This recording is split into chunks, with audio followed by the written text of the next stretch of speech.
তো ও যদি প্রেগনেন্ট হয়, ও যদি বাচ্চা হয়, এটা মুসলমান হইব না হিন্দু হইব? হ্যাঁ, এমনি রাত্রে এমনি থাকো। হ্যাঁ, এখন তো দেখলাম টিকাটেও নিচ্ছে।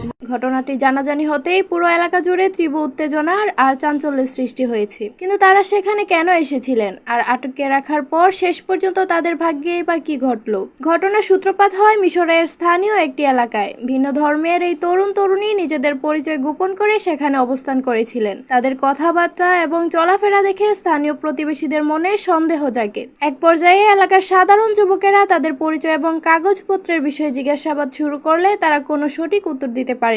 তখনই বেরিয়ে আসে আসল সত্য। যুবকটি সনাতন ধর্মের এবং নারীটি মুসলিম। এই খবর ছড়িয়ে পড়তেই সেখানে উৎসুক জনতার বিশাল ভিড় জমে যায়। স্থানীয়দের জিজ্ঞাসাবাদে জানা যায় তারা দুজন সম্পূর্ণ ভিন্ন দুটি জেলা থেকে ঘর ছেড়ে পালিয়ে মিশরে এসে আশ্রয় নিয়েছিল।